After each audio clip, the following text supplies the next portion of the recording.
Mary Margaret was a very religious person.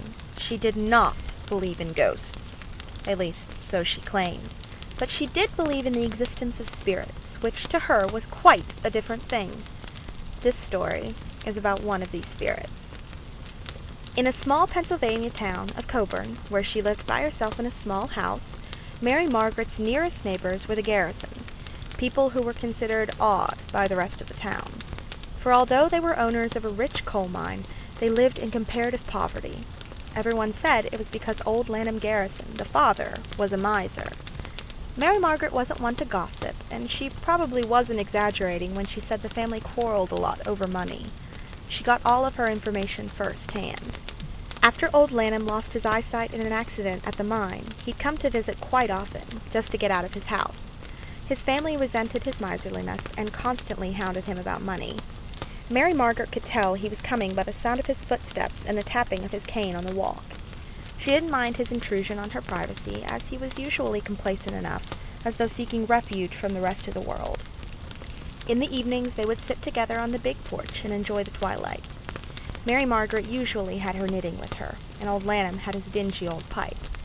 One day, while out walking, Lanham missed a step and fell over an embankment, killing himself. He had left a large fortune behind, but it could not be located. The family searched and searched, but nothing ever came of it.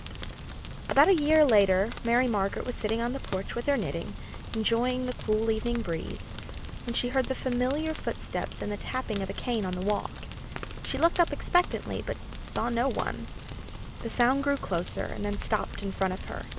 Suddenly, she heard a weird laugh. Then all was quiet again. This happened night after night, and finally, in despair, she went to the minister with her story. He told her that if it happened again, she was to repeat a certain verse from the Bible that was supposed to appease wandering spirits. The very next night, when she heard the footsteps and the tapping of the cane, she read aloud the verse the minister had given her. Now, instead of the laughter, she heard a voice say, "The money's in the well." The following day she went to the Garrison family and told them the story. An exploration of the well led to the discovery of $112,000 in currency and gold. The family proceeded to spend the money lavishly on themselves, and although they would have never found the money without Mary Margaret's help, they never offered her anything. After their first fling, the Garrisons put the remaining money in a safe deposit box in the bank. A few weeks later, on returning to the box for more money, they discovered it was empty. This brought about a thorough check of the other deposit boxes and of the bank's funds.